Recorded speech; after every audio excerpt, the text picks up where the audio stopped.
Oi, tudo bom? Nos séculos XV e XVI, período das grandes navegações, eles foram fundamentais para guiar os viajantes rumo a novos destinos. Na escola de Sagres, em Portugal, foram traçados os caminhos para atravessar os mares.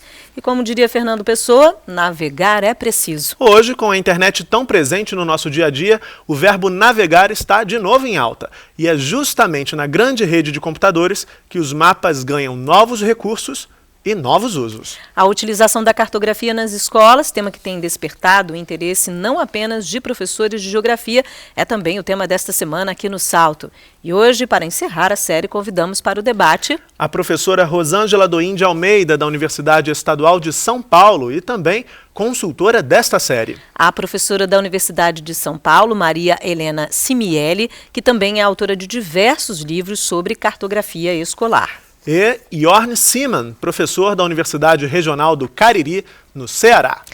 Você assiste ao Salto para o Futuro, Um programa da TV Escola, o canal da educação.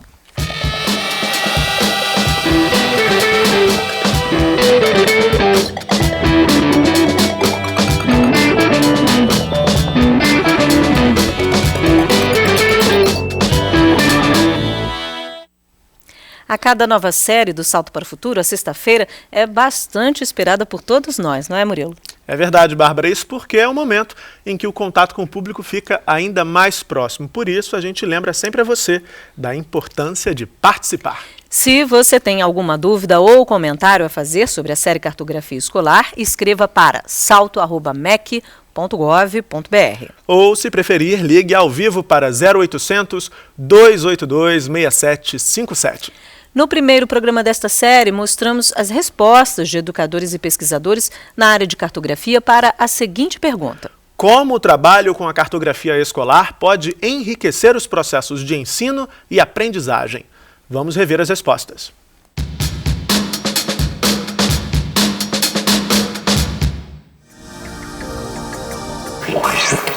A cartografia escolar ela pode enriquecer, né, o processo de ensino-aprendizagem à medida que ela for utilizada, né, nessa relação dos alunos com o lugar de vivência deles. Então, eu particularmente considero quase que necessário, principalmente em regiões, né, como São Paulo, Rio de Janeiro, né, nas grandes metrópoles brasileiras, fundamental a utilização de mapas, de fotografias aéreas, de imagens de satélite, justamente para ampliar a formação dos alunos e dos jovens e das crianças. A geografia, ela trata de um conhecimento de mundo. E a cartografia é um instrumento fundamental nesse processo para que os alunos tenham oportunidade de conhecer, representar, analisar, interpretar o seu mundo. A cartografia escolar pode enriquecer os processos de ensino-aprendizagem, pois ela pode ser um lugar de encontro de diferentes ideias, impressões, histórias, experiências com o espaço. Mesmo não estando ali cartografado, essas ideias, experiências vêm à tona quando trabalhamos com os mapas. Bom, eu acho que hoje é muito óbvio como a cartografia escolar ela é importante no processo de aprendizagem, de ensino-aprendizagem. Ela não está só na geografia, na verdade ela trabalha com várias disciplinas e eu diria que ela está além das fronteiras da escola. Ela está no cotidiano de todas as pessoas. O mundo das imagens hoje está em todo lugar, do celular à televisão. Então eu acho que a cartografia escolar ela é hoje muito mais importante do que ela já foi no passado. Né? E daí a importância de se trabalhar na escola essa linguagem gráfica cartográfica. Bom, primeiro eu quero agradecer a presença de vocês no programa de hoje. Vou começar pela Rosângela. A mesma questão do mosaico que apresentamos nessa série, como o trabalho com a cartografia escolar pode enriquecer os processos de ensino e aprendizagem. A gente viu essa série que pode enriquecer muito, né, Rosângela? Acho que um ponto fundamental da cartografia é que ela possibilita um pensamento mais de síntese a respeito do espaço, né? No currículo, as coisas, muitas vezes os conceitos são apresentados para os alunos de uma maneira desconexa né, separados. E quando você produz um mapa, ou quando você interpreta um mapa, ele já traz como instrumento de síntese uma porção de informações e de conceitos através de uma linguagem própria, que é a linguagem da cartografia, a linguagem dos mapas, né? E aí, como a Regina falou, cruzam-se diferentes experiências e conhecimentos e informações. Então, embora o professor não precise dominar completamente a técnica da cartografia, através desse trabalho que ele pode, vamos dizer, estabelecer relações entre aquilo que está sendo apresentado no mapa e as diferentes discussões que, vamos dizer assim, circulam na sala de aula, as informações que os alunos trazem, as dúvidas, né? Então, eu acho que a cartografia, como a linguagem do espaço, ela tem uma riqueza, assim, vamos dizer assim, que vai muito além daquilo que a gente pode supor quando você propõe um trabalho com mapas.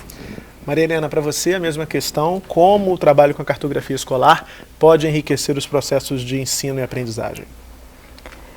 Bem, complementando aí, para não repetir também o que a Rosângela colocou, porque nós trabalhamos praticamente na mesma linha, eu colocaria o fato de que você tem que dar elementos para as crianças na faixa etária, as faixas etárias menores, então as crianças desde uma faixa aí de 5 anos, de uma pré-escola, vamos dizer assim, elas possam começar a ser alfabetizadas, como a Regina também colocou na fala dela, em uma linguagem gráfica cartográfica.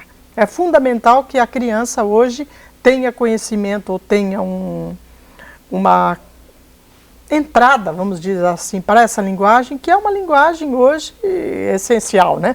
E é uma linguagem até visual, e que é aquela que realmente a criança gosta de trabalhar, ela gosta de desenhar, então é pegar aquela situação em que é o natural praticamente para a criança, e a partir daí então começarmos a desenvolver desde faixas iniciais menores, vamos dizer assim.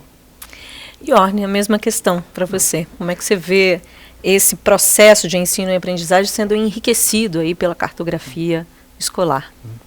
Eu me lembro que os PCN sempre foram um assunto muito polêmico no Brasil. Em um trecho desse livro tinha algo escrito como cidadania consciente. E, de certa forma, eu acho que não existe uma cidadania inconsciente ou desmaiada nesse sentido. E a cartografia, nesse sentido, é um aspecto fundamental para formar cidadãos no país. Porque sabendo sobre os nossos lugares, sobre outros lugares, sobre o mundo, né, é uma parte essencial, né, que faz parte dos nossos conhecimentos, né, para sermos cidadãos.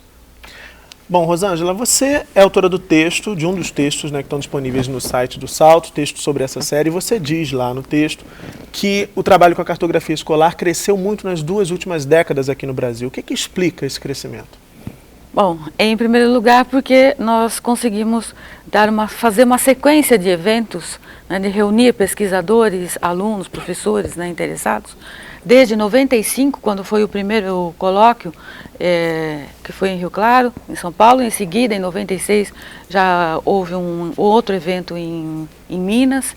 E até nós estamos divulgando isso com um folder que vai ficar aqui à disposição dos professores e tudo.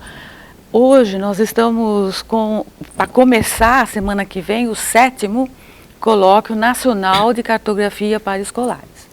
Então, esses eventos congregaram, trouxeram as pessoas para discutir as questões, para propor temas, apresentar seus trabalhos e fomentou, na verdade, também uma porção de pesquisas. Por exemplo, a Maria Helena tem vários alunos de pós-graduação que ela orientou e, assim, muitos professores nas universidades também, né? Então, isso levou à produção de um conhecimento mais teórico na pesquisa, né? Publicações, né? Fomentou também as publicações de livros, tanto livros voltados para os alunos quanto para os professores, né? Então isso acabou criando, vamos dizer assim, um certo lastro de conhecimento relacionado com cartografia escolar. Eu vou fazer a próxima pergunta para Maria Helena, se eu conseguir, porque sou eu que estou aqui tossindo, me escondendo para tossir um pouquinho, Maria Helena, porque está um pouquinho frio aqui, mas a gente vai conseguir chegar ao final e fazer a pergunta. A gente mostrou nessa série várias experiências de construção de atlas municipais, né? Experiências bem legais, por sinal. E nas mais variadas séries que a gente tem aqui no Salto, discutindo quase todos os temas, de uma certa forma, os especialistas costumam dizer que a escola precisa olhar para o seu entorno, né? Essa é uma expressão muito recorrente aqui em diferentes áreas. A gente está discutindo diferentes temas. De certa forma, essas experiências com os atlas, né, elas, locais, elas reforçam essa ideia. O que explica essa tendência de olhar para esse entorno, dessa necessidade de se ver esse entorno? Bem, a minha experiência com atlas municipais é praticamente nenhuma, né? A grande especialista é a Rosângela. Os meus atlas são atlas gerais, eles não são específicos atlas municipais. Então, a minha participação é mais um atlas geral, mas eu considero, vendo o trabalho que elas realizam, então a Rosângela, a Janine, para citar só aí 2 exemplos, embora tenha vários outros colegas que fazem esse tipo de trabalho, é importante fazer com que a criança perceba esse seu entorno ou tenha mapeado essa área que lhe é mais próxima, principalmente, voltando ao que eu coloquei anteriormente, as faixas menores, né? Então, é importante que eles conheçam esse entorno. E aí, complementando o que o Argo falou, realmente ele tem que conhecer bem esse espaço para que realmente ele seja efetivamente consciente. Porque sem este conhecimento do espaço é difícil ele ser consciente, né? Tem uma cidadania, vocês usam a expressão desmaiada, né? Não, tudo. Bom, vamos começar aqui então a ler as perguntas que chegam por e-mail. Queria agradecer ao Isael Ferreira, de Palmeira dos Índios, em Alagoas. Obrigado, Isael. Mandou um questionário, na verdade. Foi uma que bom. Mandou um e-mail com 6 perguntas, pedindo pra gente, elogiando a série, pedindo pra gente considerar alguma pergunta interessante para fazer. Isael, todas são muito interessantes. Se der tempo, a gente vai fazer aqui, no máximo revezando com os colegas que também estão mandando perguntas aqui pra gente. A primeira, Iorne, é como é que você observa, na verdade, a escassez de material cartográfico nas escolas? Segundo o Isael conta aqui que tem colegas que estagiaram em escolas onde não havia material adequado para que eles pudessem trabalhar com os alunos. Esse é um problema? Eu não sei se a pergunta está muito correta nesse sentido, né? Porque não é que a gente precisa esperar o material cartográfico chegar. O que nós fazemos quando não existe um material cartográfico? Nós começamos a produzir o nosso próprio material cartográfico, através de trabalhos como a professora Maria Helena falou, né, que a gente tem que ter uma consciência do nosso ambiente, né, e começar a mapear a nossa própria vizinhança, o nosso município, né? E não precisam ser mapas com escala, com todos esses detalhes, mas pode ser um croquis, pode ser um mapa mental, um mapa da percepção do nosso meio ambiente, né? Então, o material, na verdade, não é necessariamente um material impresso, mas é um material que nós carregamos nas nossas cabeças. Como é que você vê essa questão, Rosângela, da construção desses mapas das cabeças, os mapas locais, os mapas do entorno? Existem alguns critérios aí, pelo menos para o nosso, né, quem está assistindo a gente fala, mas eu quero começar, mas talvez eu não saiba, pelo menos por enquanto, a dar o primeiro passo. Quais são os critérios aí mínimos para essa construção desse mapa? Vamos pensar aí do entorno da escola. Até para que esse professor não se sinta desencorajado por uma suposta necessidade de reproduzir exatamente o tipo de mapa que está lá nos atlas convencionais. Bom, acho que o John falou algo fundamental, né? O mapa está na sua cabeça, quer dizer, você faz o mapa. Não existiam mapas antes e de repente apareceram os mapas. Não, as pessoas fizeram os mapas, né?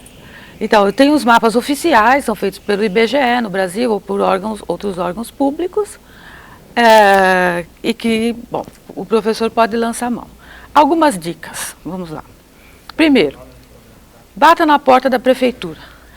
Todo município brasileiro com mais de 20 mil habitantes deve ter feito um plano diretor, e o plano diretor pressupõe a existência de um mapa.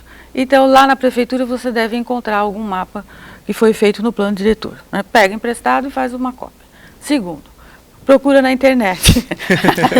A grande fonte de tudo hoje é a internet. Terceiro, busque pessoas da cidade que você sabe que poderiam ter mapas. Geólogos, professores que já de um certo tempo, alguns escritórios de imobiliárias, porque eles fazem os loteamentos, e eles têm que fazer o mapeamento do loteamento. E depois virou um bairro. Então ele tem um mapa anterior, antes de ter o bairro.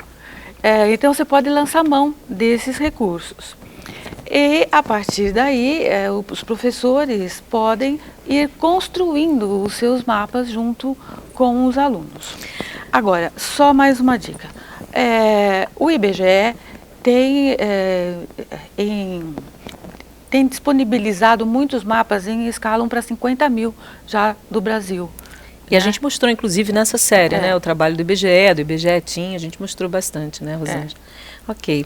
Bom, o tema cartografia escolar, além de ser assunto do debate de hoje, também está em destaque na página do Salto para o Futuro na internet. Então acesse www.tvbrasil.org.br/salto. Lá no site você vai encontrar os textos dessa série, além de entrevistas com educadores e especialistas sobre temas já tratados aqui no programa. No campo interatividade você encontra a opção enquete. É só entrar e votar. A pergunta é, na sua opinião, as relações entre cartografia escolar e currículo evidenciam principalmente a integração entre a cartografia e as diversas áreas do conhecimento, formas diversificadas de se apresentar conteúdos relativos ao espaço-tempo, ou novas práticas com tecnologias da informação e da comunicação na escola. Agora que você já conhece as opções, basta escolher e votar. No último bloco, vamos conhecer o resultado da enquete. Depois do intervalo, vamos continuar o debate sobre cartografia escolar, tema desta semana. A gente volta já.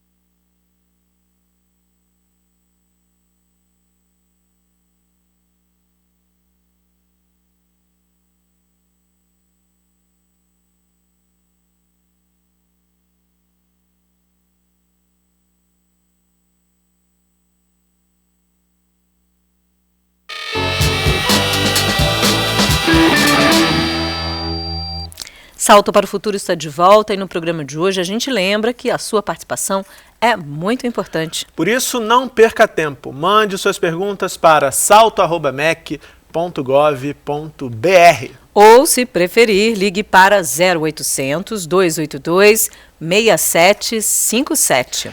Rosângela, a gente exibiu uma entrevista, a gente se encontrou lá na Unicamp, né, no programa 2 dessa série, e você falava ali naquela entrevista, naquela nossa conversa, da importância da alfabetização cartográfica, entre outros pontos que a gente discutiu. E eu te pergunto, tem uma idade inicial para que esse trabalho tenha ali começo? Eu acredito que não. Deve começar desde sempre.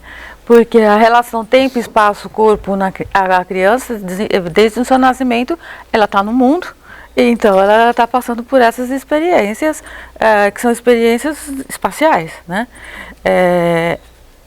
A pergunta vem, geralmente, quando os professores eles têm vamos dizer assim, a preocupação de saber quando eles devem introduzir determinados conceitos cartográficos, né? Não é uma resposta que a gente possa apresentar assim rapidamente. É porque, por exemplo, quando a gente fala de linguagem cartográfica, a gente está falando também de escalas, a gente está falando de perspectivas, são noções que, ao menos aparentemente, são complexas, né? Aí os professores ficam com essas dúvidas. Quando começam o trabalho com essas noções aí especificamente? Eu acredito que já começaram. Desde a educação infantil, né?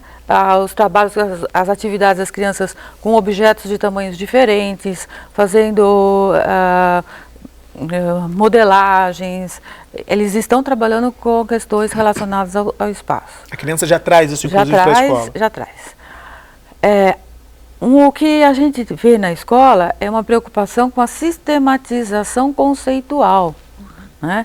Ela deve, bom, aí isso vem, vamos dizer assim, sendo introduzido no currículo na medida em que, vamos dizer, alguns temas proporcionam a oportunidade para que o professor chegue a essa sistematização. Não sei se Maria Helena ou Jorge quer continuar. Maria Helena tem um trabalho com os primeiros mapas, né, em que ali ela propõe uma série de, vamos dizer assim, atividades em que a questão da escala, do ponto de vista, etc., são organizados no material de tal maneira que o aluno chegue a esses conceitos. Como é esse trabalho, Maria Helena? Eu concordo aí com a Rosângela. Realmente, desde sempre você deve estar trabalhando, ou mesmo que pense que não, você acaba trabalhando com alfabetização cartográfica desde sempre, né? Vamos dizer assim. Mas se você pensar numa escolaridade formal, hoje em dia nós podemos apresentar trabalhos desde o primeiro ano. Então, quais trabalhos seriam mais adequados para essa faixa inicial? Aí vamos supor, primeiro ano, que é uma situação, as crianças estão numa faixa de 6 anos de idade, algumas entram com 5 e pouco. Então, uma das partes que eu acho que é fundamental a serem trabalhadas no Fundamental 1 são as relações espaciais, onde nós deveríamos trabalhar inicialmente com as topológicas, o que está no meio, o que está do lado, o que está à frente, mais perto, mais longe. Então, as relações topológicas são perfeitamente adequadas para se trabalhar nessa faixa inicial. Em seguida, as relações projetivas, que aí já implica numa estruturação um pouco maior, 8 anos, 9 anos, que entraria então direita, esquerda, que já é um pouco mais complexo dentro de uma situação, aí vamos dizer, para trabalharmos as topológicas, as projetivas e chegarmos nas euclidianas e latitude, longitude, aí já vai, 5º ano, 6º ano. Então nós teríamos essa sistematização que a Rosângela colocou, apresentada no Fundamental 1 e uma continuidade para o Fundamental 2. Então isso seria um processo mesmo de alfabetização. Estaria incluído nesse processo dentro de uma alfabetização formal, vamos dizer assim. O que não implica no seu dia a dia isso esteja embutido na vida de todos nós, né? Pois é, só uma dúvida que eu queria tirar. Ontem a gente viu no programa de ontem a professora dizendo que muitas vezes você começa aí nas séries iniciais trabalhando esses mapas mais locais, né? O entorno e tal. Quando você chega na segunda parte do ensino fundamental, ali a partir do 5º ano, isso é esquecido e aí você começa ali com uma cartografia mais oficial, vamos dizer assim. Por que que isso acontece? Não se olha para essa cartografia no segundo segmento, pensando essa cartografia do entorno, das relações, o que que acontece? Tem que ser assim mesmo, essas duas formas de representação podem caminhar juntas? Pois é. Como? Tem que ser assim mesmo? Quer dizer, chega lá no segundo segmento do ensino fundamental, eu acho abandona que aí isso tudo? É a situação mesmo de cada um, entendeu? Como cada professor vai encaminhar os elementos que ele tem para poder sair um pouco dessa, entre aspas, aí, prisão. Porque ele pode fazer os mapeamentos, e eu acho que a frase do Jorge aí foi muito feliz, né? Está na cabeça de cada um. O professor pode fazer um mapeamento mental, o mapa mental daquela região, da sua cidade, próximo à sua escola. E ele pode ir numa ampliação até chegar no mapa oficial, ou a partir daí ele ter elementos para trabalhar com esse mapa, vamos dizer, oficial. Agora, para isso, o aluno tem que realmente ir adquirindo, sair do simples desenho e chegar a alguma estruturação em algum momento, e às vezes pode ser no 7º ano, 9º ano, no ensino médio, e muitas vezes nós vamos ver que ele vai chegar e só na universidade. Então não existe esse momento fechado. Saiu Cada caso em caso, depende aí do professor, do encaminhamento que ele teve na sala de aula. Saiu do primeiro ano já sabendo fechada. tudo, não necessariamente tem que ser assim, né? Saiu do primeiro, das séries iniciais já dominando tais e tais e tais conceitos, né? Bárbara, você lembra do Isael, que eu disse que mandou um questionário? Lembro, sim. Vamos à segunda pergunta aqui do questionário do Isael. Ele pergunta, Iorne, ele diz, na verdade, que os livros didáticos estão distantes de trazerem um conteúdo propício, próprio, para alfabetizar cartograficamente, uma vez que os conteúdos são cristalizados, insuficientes. Então ele quer saber se você concorda, quer dizer, há dificuldade mesmo entre a proposta dos livros de divergência, talvez seja a palavra, entre o que os livros didáticos trazem e essa proposta de trabalho com a cartografia escolar, principalmente no que diz respeito a essa alfabetização cartográfica? Bom, eu acho que essa segunda pergunta, né, tem algo a ver com a primeira pergunta também, né, que o livro didático é para servir como um apoio e não como a fonte única ou principal para a nossa aprendizagem, né? Folheando alguns livros didáticos em geografia, né, a gente vê que tem alguns temas que sempre aparecem, né, como a escala, como a orientação, né, mas às vezes parece um pouco uma cópia de uma cópia, né, que não tem novas ideias, né, novas tendências, né, que existem na cartografia. Por exemplo, tem uma parte que é sobre a história da cartografia, né, que começa, o primeiro mapa apareceu na Babilônia, e é apenas uma plaquinha de barro de 5 por 7 centímetros, né? Mas tecnicamente não é mapa e nem quer expressar alguma coisa sobre o espaço e distâncias e etc.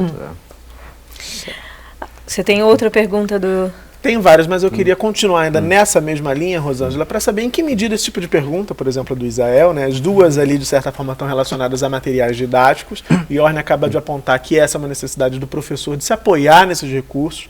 Em que medida essa necessidade também não se reflete numa carência, até a gente discutiu isso ontem, numa carência da forma como a universidade aborda essa questão da cartografia na formação do professor? Aí eu vejo o nó da questão. Né? É a formação do professor, tanto do professor que voltado para o ensino do nível 1, do primeiro a quarto ano, quarta série, quanto o professor de geografia. Porque os únicos professores que têm disciplina cartografia no currículo básico, né, na graduação, é geografia. No entanto, a cartografia que é ensinada para os professores de geografia é muitas vezes uma cartografia mais teórica, ou mais técnica, ou nem isso. Ou nem isso. E aí a coisa eu acho que fica um pouco séria, porque eu estou falando pela experiência que eu tenho como professora na universidade, que muitos alunos terminam o curso de geografia com conceitos básicos completamente atrapalhados, né? Sobre escala, cartografia temática, que é uma área importantíssima para o ensino de geografia. Eles têm uma formação um tanto quanto, vamos dizer assim, esfarelada mesmo, uma coisa assim, sabe, um pedacinho daqui, um pedacinho de lá, um pedacinho daqui, um pedacinho de lá, mas não sabe, não dá conta dos problemas do cartógrafo, que é a produção do mapa. Como se produz um mapa? Um professor de geografia tem que saber como se produz um mapa, tecnicamente, para que depois ele possa, trabalhando a partir daí, levar isso para os alunos, para o ensino, nas condições cotidianas de sua sala de aula, dos seus alunos, etc. E tal. Então, há, de fato, uma grande lacuna na formação de professores nesta área específica da cartografia escolar. Pois é, eu ia complementar perguntando, na verdade, assim, se essa situação se dá diante de alguém que tem pelo menos algum contato com noções da cartografia. A gente discutiu isso um pouco ontem, mas é bom retomar.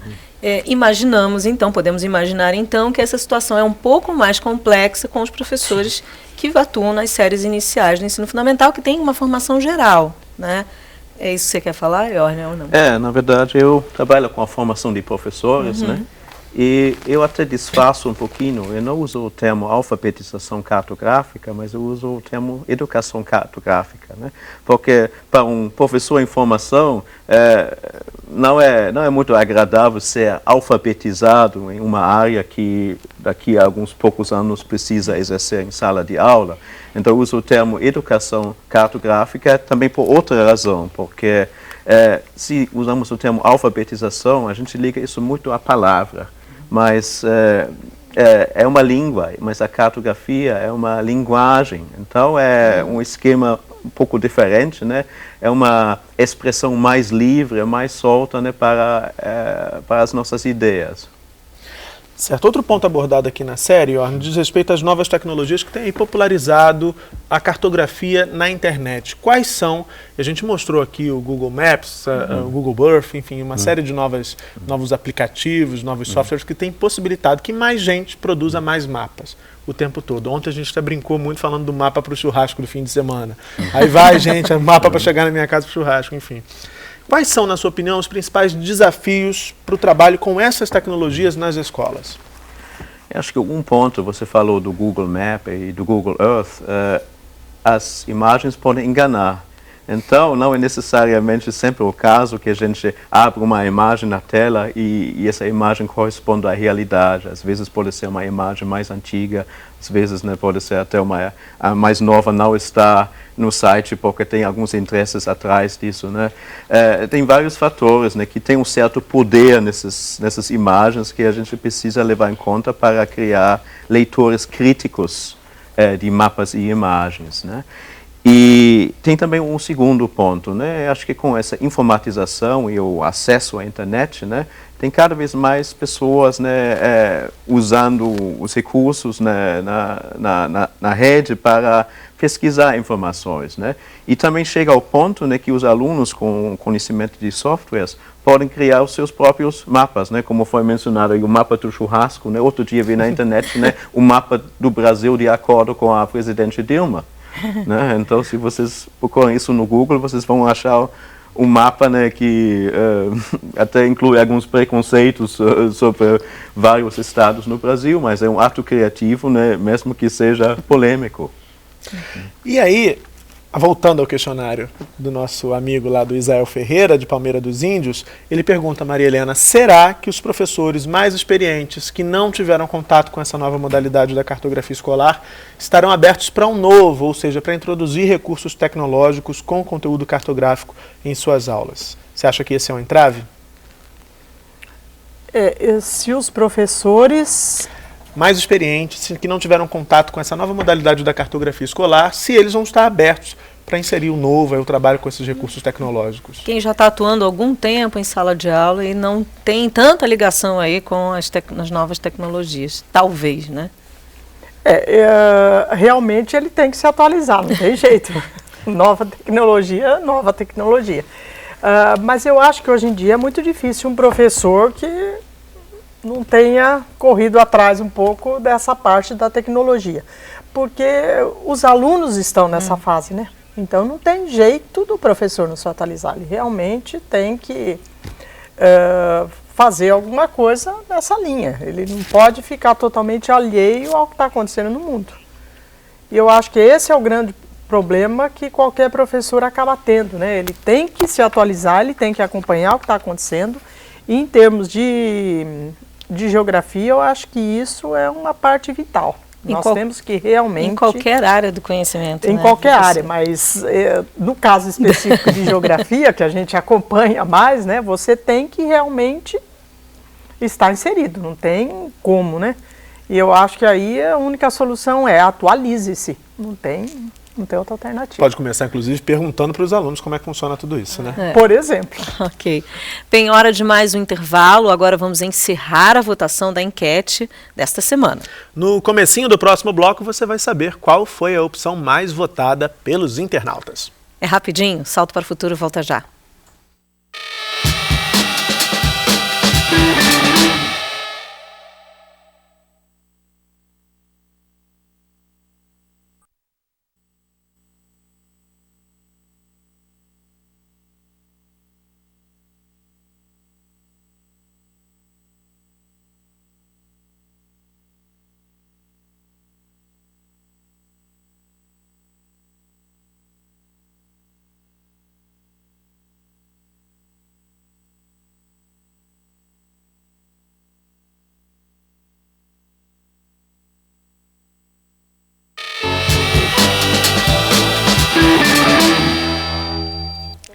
O Salto para o Futuro está de volta com o terceiro e último bloco do 5º programa da série Cartografia Escolar. E agora chegou a hora de saber qual foi o resultado da votação da enquete. Nesta semana a gente quis saber, na sua opinião, as relações entre cartografia escolar e currículo evidenciam principalmente o quê? Qual foi a opção mais votada, Murilo? Bom, com 44% dos votos lá dos internautas que passaram no site do Salto, a opção mais votada foi a integração da cartografia com diversas áreas do conhecimento. Tem um ponto curioso, Rosângela, vou pedir para você comentar já esse resultado. Geralmente as enquetes aqui do Salto, elas mostram ali uma opção muito mais votada que as outras. E aqui, em segundo lugar, as outras duas alternativas ficaram empatadas, ambas com 28% dos votos.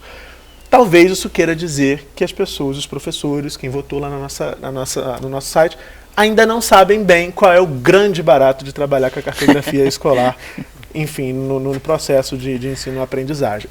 Mas já que a gente está falando da opção mais votada, a integração com as diversas áreas do conhecimento, é importante comentar que na entrevista que a gente exibiu na segunda-feira com a Sônia Castelar, um trecho que não deu para ir ao ar por conta do tempo, a gente sempre precisa editar, enfim, tem a limitação do tempo na TV, ela disse para mim de uma experiência que aconteceu numa escola da periferia de Nova York, é uma escola, até a própria Sônia salientou, com uma realidade muito próxima de muitas escolas brasileiras, né, para que ninguém fique pensando, uma escola da periferia de Nova York tem todos os recursos do mundo, então, não era assim. E essa escola teve todos os índices de aproveitamento escolar elevados a partir do momento que toda a comunidade abraçou um projeto que trazia ali como ponto principal a cartografia escolar associada às diversas áreas do conhecimento. Por que, no entanto, que é tão difícil desconstruir aquela imagem de que a cartografia e os mapas devem estar lá encaixotados nas aulas de geografia? Acho que é a questão um pouco mais ampla. Por que o ensino é tão fragmentado e segmentado, né, em disciplinas e caixinhas, e entre elas está a cartografia? Mas como eu disse um pouco antes, a produção de mapas, quer dizer, quando você vê com uma proposta de integrar as pessoas e isso se materializa, vamos dizer assim, né, em representações espaciais com mapas, maquetes e outros recursos, né, até usando softwares, etc. Isso mobiliza, isso leva a uma certa mobilização de todo mundo, porque todos passam, isso tem que trazer, tem que entrar na produção, né? Então, eu acredito que essa experiência que a Sônia mencionou, tenha caminhado nessa direção. O estudo do lugar, do entorno e sua representação por meio de mapas ou outros tipos de representação espacial trouxe uma integração e que exige uma integração colaborativa, né? Quer dizer, as pessoas se juntarem para chegar à produção desse, vamos dizer assim, desse projeto, da finalização do projeto com a produção de mapas. Ainda nessa linha da integração das diversas áreas do conhecimento, queria perguntar para o Yorn como é possível, se é possível e como, a relação dos mapas, da cartografia, de um modo geral, com a arte. Por que eu te pergunto isso? Eu estive numa exposição aqui no Rio de Janeiro chamada Mapas Invisíveis, que mostrava ali, por meio da arte, de objetos, enfim, instalações, histórias de bairros do Rio de Janeiro. Então, assim, o nome da exposição já diz tudo, Mapas Invisíveis, mostrando alguns lugares que muitas vezes não têm espaço na grande mídia, mas através da arte. Como é que você vê essa aproximação, né? Ontem a gente viu no programa de ontem o trabalho da professora Ana Preve com relação a mapas imaginários também, né? É um caminho também, né? Eu acho que os mapas e a arte têm muitas coisas em comum, porque são formas de expressar não apenas o espaço, mas também ideias sobre a geografia, emoções, atitudes, conceitos, preconceitos, né? E na sala de aula, quando a gente visita uma escola, né, sempre tem essa hierarquia que tem os alunos melhores que ficam mais na frente e os alunos, né, não muito interessados, né, nessas conversas na sala de aula que ficam lá nos fundos, né?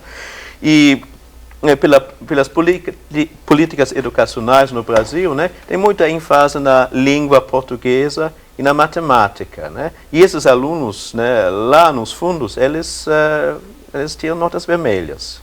Mas quando a gente observa esses alunos, a gente vê que eles fazem desenhos fantásticos, né? Então, nesse sentido, né, a gente tem que explorar a cartografia como uma uma linguagem, né, de expressar ideias, né, que não precisam ter uma escala, né, uma projeção, né, mas que usa, né, a linguagem gráfica para mostrar as nossas ideias, né? Acho que isso é um caminho. Vou voltar ao e-mail do Isael aqui. Ele fala em relação ao trabalho com cartografia no ensino médio, ele pensa que os alunos estão saturados de obter informações que não são tão interessantes no que se refere a determinados assuntos. Ele cita, por exemplo, projeções cartográficas. Então ele pensa que o professor tem o caminho para tornar o ensino de geografia mais atraente e, por consequência, investir em novas metodologias para esse trabalho com conteúdos cartográficos. Assim, ele pergunta como um professor pode inovar no ensino cartográfico para jovens. Jorge, vou continuar com você, porque a gente fala de redes sociais, hoje elas estão na moda, e existe uma rede social, por exemplo, o Foursquare, que está completamente baseado na linguagem cartográfica. Funciona assim, a pessoa acessa essa rede, faz check-in, quer dizer, marca lá no mapa automaticamente por celular, enfim, o local onde ele está e compartilha essa informação com os seus amigos. Vale a pena quem quiser conhecer, enfim, por curiosidade, Foursquare. O Facebook tem um recurso também muito semelhante. Em que medida essas redes sociais, esses novos recursos, estão ressignificando a cartografia atualmente? Eu acho que um dos pontos fortes é mesmo a participação, né? Que nem sempre que nós conseguimos uma base cartográfica, um mapa, uma carta topográfica da nossa região. Então, através desses meios de informática e da internet, né, bastam algumas clicadas, né, para acrescentar as nossas informações. E o que é mais fascinante ainda é que isso se torna um produto, né, um projeto, né, compartilhado. Isso não é apenas um mapa pronto, mas um mapa que está em constante criação, né, porque cada um pode acrescentar as suas informações, as suas ideias, né, ou retirar se não gostou, uma coisa assim, né? Eu só queria, né, dar mais uma resposta ao Isael, né, porque parece que estou pegando um pouco no pé dele, né?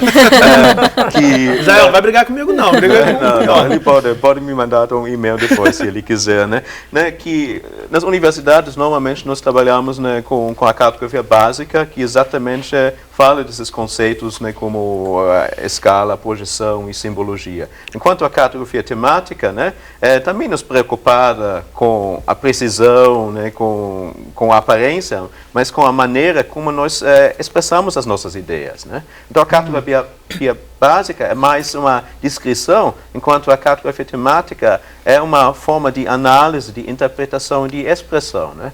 Então significa que a gente precisa pensar em metodologias. E infelizmente os livros didáticos, né, quando a gente chega à cartografia temática, né, nem sempre, né, mostra, né, como seguir esse caminho, né? E claro que ficam as projeções cartográficas na cabeça mesmo no ensino médio, quando a gente pensa em outros assuntos, como a globalização, por exemplo.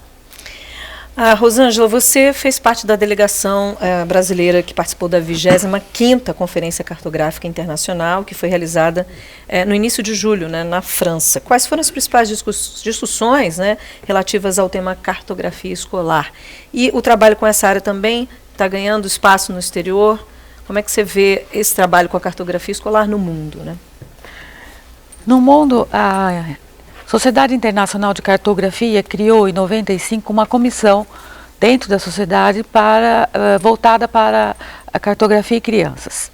E essa comissão desenvolveu uma série de trabalhos e de reuniões, e o Brasil esteve presente desde o início da criação, onde a Regina Araújo Almeida, professora da USP, fazia parte vamos dizer assim, do grupo principal dentro dessa comissão. Na reunião em Paris, nós tivemos uma delegação bem representativa do Brasil, e eu queria destacar alguns pontos em que no Brasil, o Brasil está, vamos dizer assim, está bem em relação a outros países.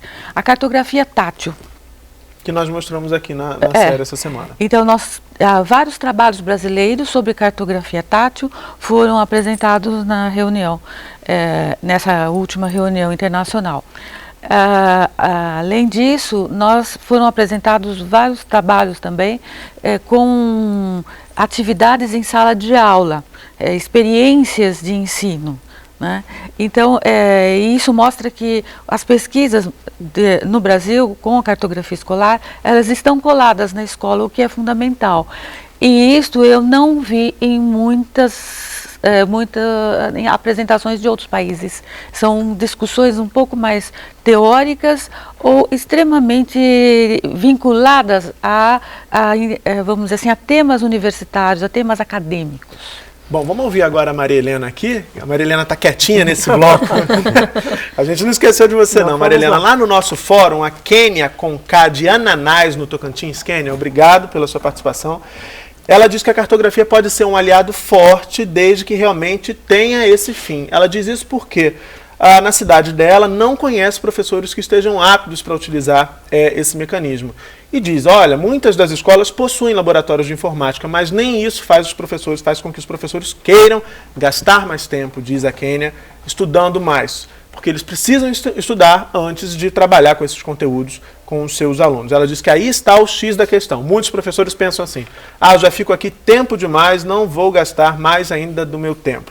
Ela diz, assim fica difícil, né? Como é que você analisa essa questão? A gente fala aqui, Maria Helena, para muitos formadores de professores também. E talvez essa seja uma angústia deles. Como é que eu vou despertar o interesse desses professores que já estão atuando para que desempenhem esse trabalho, desenvolvam esse trabalho com os seus alunos lá na sala de aula?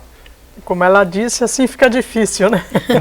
Mas o professor, ele tem que perceber o seguinte, ele não está perdendo tempo se ele for estudar um pouco mais para poder dar uma aula um pouco mais elaborada, etc., ele não está perdendo tempo. Pelo contrário, ele está ganhando muito tempo, porque aí os alunos vão estar interessados, ele não vai ter que ficar chamando a atenção do aluno ou, inclusive, se irritando, né? Ele vai ter condição de dar uma aula até mais elaborada, com mais facilidade. E uma vez aprendido, uma vez estudado e aprendido e apreendido, ele terá possibilidade de dar uma aula muito mais tranquila, muito mais rápida e com a classe interessada. E mais então rica. Eu estou de acordo com o colega aí, com a colega que fez essa colocação. Realmente não é perda de tempo, é ganho. Rosângela, a gente tem um minutinho e pouco só. Queria que você falasse um pouquinho do 7º colóquio de cartografia para crianças e escolares. Vai acontecer na semana que vem, em Vitória, no Espírito Santo. Professores de todos os níveis, pesquisadores, enfim, podem participar. Quais são as perspectivas? Também queria que você desse aquele endereço, o site que você disse que tem mais informações aí para quem quiser pesquisar. Então é isso, nós teremos o 7º colóquio acontecendo em Vitória, né, coordenado pela Gisele. Gisele esteve aqui ontem. O foco são as novas tendências na cartografia escolar, né? Começa o colóquio na quarta-feira, na terça à noite, e vai até a sexta à tarde, né, do dia 24 a 28. Né? E quem quiser participar, será um prazer. Agora, o blog... Nós temos um blog, que é o Cartografia Escolar, blogspot.com. Está aí na tela, isso aí. E no blog nós vamos informar o que foi feito, etc. Então, quem não puder comparecer, poderá acessar o blog e saber o que foi apresentado no colóquio. Tá ótimo, muito obrigado. A gente agradece aos três Obrigada. pela presença aqui no Salto para o Futuro de hoje. Estamos chegando ao fim de mais um debate do Salto para o Futuro, que hoje discutiu o tema cartografia escolar. Agradecemos as presenças dos nossos convidados de hoje, a professora Rosângela Doim de Almeida, da Universidade Estadual de São Paulo e também consultora desta série. A professora da Universidade de São Paulo, Maria Helena Simieli, que também é autora de livros sobre cartografia escolar. E ainda Jorn Siman, professor da Universidade Regional do Cariri, no Ceará. E claro, muito obrigado a você que nos acompanhou durante toda essa semana. Obrigado pela audiência e pela sua participação. Olha, vale a pena lembrar que o tema cartografia escolar não acaba aqui não. O assunto continua em destaque lá na página do Salto para o Futuro, no endereço www.tvbrasil.org.br/salto. Bom, e a gente se encontra no próximo programa. Aqui na TV Escola. O canal da educação. Tchau. Tchau.